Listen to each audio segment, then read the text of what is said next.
ஒரு சீடன் வெளியூர் புறப்படுறதுக்கு தயாரா இருந்தான். ரொம்ப தூரம் போக போறான். திரும்பி வர நாளாகும். புறப்படுறதுக்கான ஆயத்த வேலைகள்ல ஈடுபட்டு இருந்தான். அந்த சமயம் பார்த்து இன்னொரு சீடன் அவன்கிட்ட வந்தான். நம்ம குரு உன்னை அழைச்சிட்டு வர சொன்னார் வா அப்படின்னு கூப்பிட்டான். இவன் உடனே புறப்பட்டு போனான். குருநாதரை பார்த்தான்.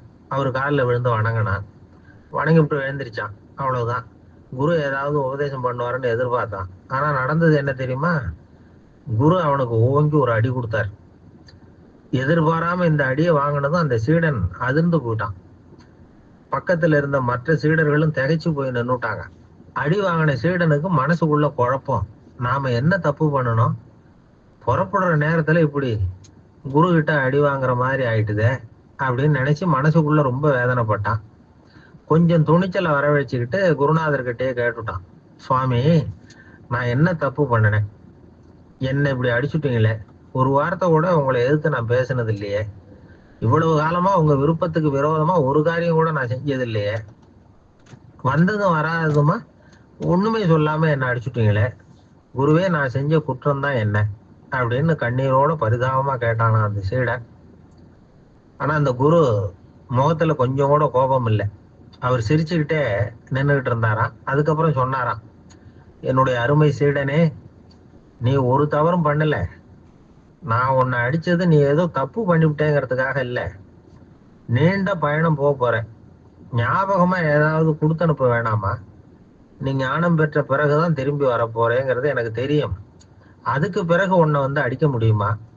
அதனால இப்ப கிடைச்சிருக்கிற இந்த வாய்ப்பை பயன்படுத்திக்கிட்டேன்.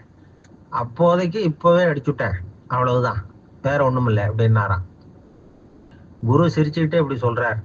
இருந்தாலும் இதுவும் ஒரு உபதேசம் தான். அதிர்ச்சிகளால வந்து விழிப்படைய வைக்கிறதும் ஒரு வழிதான். இது வந்து ஜென் வழி.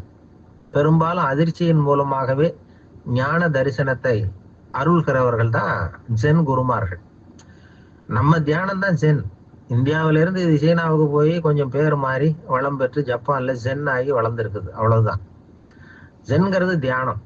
எதை நினைச்சும் தியானிக்கிறது இல்ல, எல்லாத்துலயும் தியானம் இருக்கிறதா சொல்லுது ஜென்.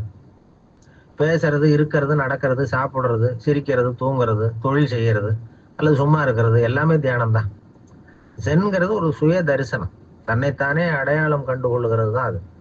இல்லாத எதையும் தேடி கண்டுபிடிக்கிறது இல்லை. சென் மார்க்கத்தை பத்தி ஓஷோ என்ன சொல்றாரு தெரியுமா? காணாமல் போன தன்னுடைய மூக்கு கண்ணாடி தன்னுடைய மூக்கின் மேல் இருப்பதை கண்டுகொள்வது போன்றது சென் அப்படிங்கிறார். நம்மால் ஒருத்தர் இன்னொருத்தர் முகத்தை ரொம்ப நேரமா உத்து பார்த்துக்கிட்டு இருந்தார்.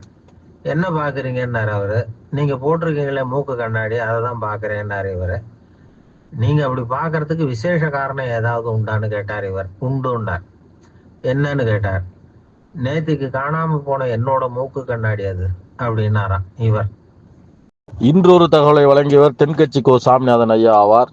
அனைவருக்கும் இன்றைய நாள் இனிதாக வாழ்த்துக்கள். தகவல் தொகுப்பு சமூக பற்றாளன் ஞானச்சித்தன். நன்றி, வணக்கம்.